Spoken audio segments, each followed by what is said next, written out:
What is up guys, Karma Medic here, and today, as you guys can see, I'm in a different place. I'm in an apartment in Toronto. This is where I'm staying while I'm here. Today, I wanted to do something a little bit different. I wanted to talk about the kinds of foods that you can cook at university, because I know as students, we're either not bothered to cook or we're too busy and we feel like we don't have time. Over my 4 years at university, I feel like I've mastered how to cook quickly, efficiently, make little mess, and be able to meal prep high protein and highly nutritious meals throughout the week. So preparing your meals is actually a lot easier than a lot of people think it is. You can do it in about an hour, max an hour and 15-20 minutes one day on the weekend, and you'll have 5 meals ready for the rest of the week. So the different meals that I'm going to be showing you guys throughout this series of videos is not going to be anything like plain pasta or anything simple like that. It's going to be really big and nutritious meals that will be something that you're looking forward to eating. So the two things that I focus on when I'm cooking my university meals is that it needs to be very fast and efficient. I don't want to waste time cooking because I'm sure as you do, we have plenty of other things to do in our day. And so the cooking that I do also involves keeping the utensils and the plates and everything like that to a bare minimum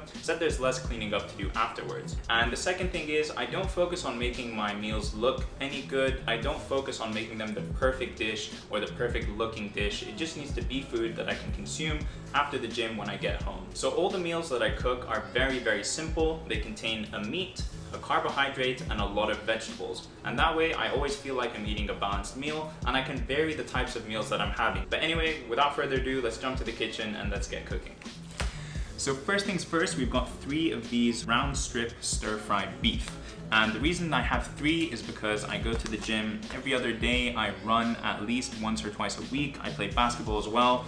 And so all of my meals need to be super, super high in protein. Next are the vegetables, and I've tried to keep it as simple as possible for this one. We just have 2 bell peppers over here, a bunch of bean sprouts. I don't know if you guys use this, but this is like one of my favorite vegetables cooked because the texture is just so good and crunchy. Then I have 1 jalapeno pepper, just because I like a little bit of spice, and we have carrots too. And then the main grain that we're gonna base this meal around is quinoa. Generally, most of the time, it's gonna be most efficient to prep all of the veg, so cut up and clean all the vegetables that you need to do. Then you work on the meat. Once the meat is done, you add the vegetables. Once the vegetables are done, you add the quinoa and the water. So let's get started by first cutting up some vegetables.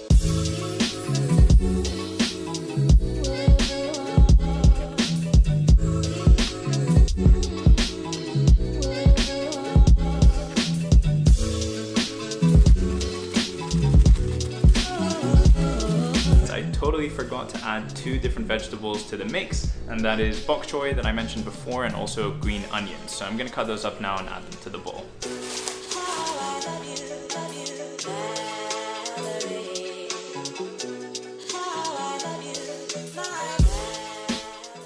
Alright, so now that we're done cutting up all the vegetables, we're going to move on to seasoning the meat before we start cooking it.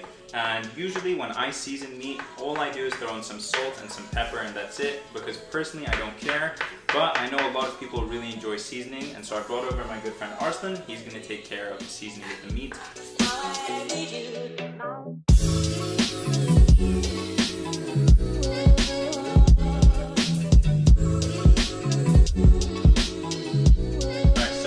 Now we're going to start cooking in the pan. The first thing you're going to need to do is cook the meat. Once the meat is done till about, I'd say 60-70%, I add on the vegetables so that while the vegetables are cooking, we don't overcook the meat. And then after that, we'll add on the quinoa. Place down some olive oil, and I usually put it to about a medium height, but we see how the cook is going on with time and we can adjust everything as we go along. Alright, so now that the oil has warmed up a decent amount, I'm going to add on the meat. And really what you want to do is like leave it here for, I'd say about 7 to 10 minutes, something like that, mixing it about every now and again to make sure that it's even on all the different sides. I don't really do things based on time.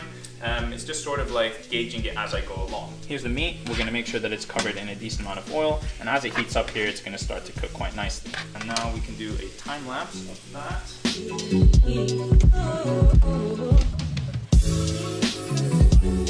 So now if you guys take a look, you can see that the meat is at least 70% cooked, something like that. So it's almost there. And because there's still all of this meat juice here, I want to use that to help flavor the vegetables as well. So I'm going to start adding all the veg in. And this simply could not be any easier. I'm literally going to throw the vegetables down onto the food. I'm going to keep all these big leafy objects to the side. What you want to make sure is that you get the smaller vegetables down to the bottom so that they can cook. and then leave the bigger vegetables up on top. And you might be thinking this looks like an absolute mess and how in the hell is this going to turn into a decent meal? But a lot of this shrinks in size as you cook it, and everything becomes a lot smaller given a little bit of heat. So as you guys will see, this will become a lot more manageable in just a little bit of time.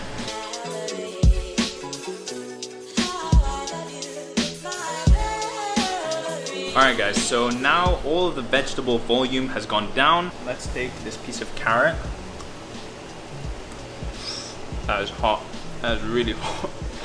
I'm gonna wait a little bit more and then we'll add the quinoa. The vegetables cooked, the meat is cooked, and now what we're gonna do is add the grain.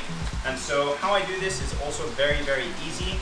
I literally just throw the couscous or the quinoa or the rice, whatever it is you're cooking with this meal, on top of the food. And I'm gonna use 2 packets because I wanna make a lot of food to last me throughout the week. And now you just add a bunch of boiled water.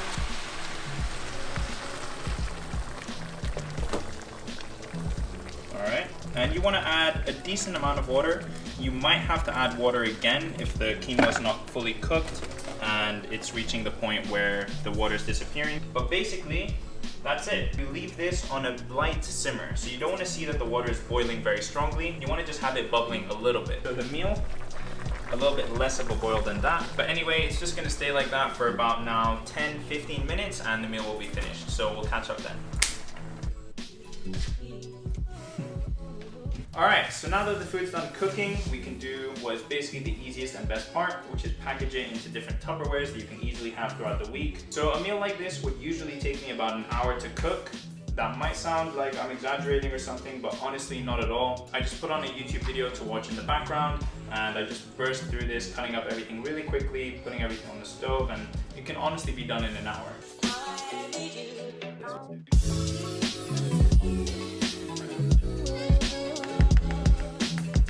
Alright, so Arslan is gonna have the official taste test now. He's gonna let you guys know if this food is actually good or if I'm just chatting this whole time and I don't know what I'm doing. And yeah, let's see what it tastes like. Give your honest opinion. Like off camera? Very average. No, I'm kidding. It's actually pretty good. And it's very nutrient dense, which is what you need as a student. Has a lot of protein too, and it's healthy, etc, etc. So yeah. Alright, so that is it guys. Hopefully you guys enjoyed this video and you can actually follow along with me cooking and everything. If you guys found this useful, definitely let me know in a comment down below. And I have plenty of other meals to show you guys, all kinds of different things to show you guys how to cook. So if you guys want to see more videos like this, leave a like on this video and also leave a comment down below. Anyways, that is it for me. I hope you guys enjoyed and I will see you in the next one. Peace!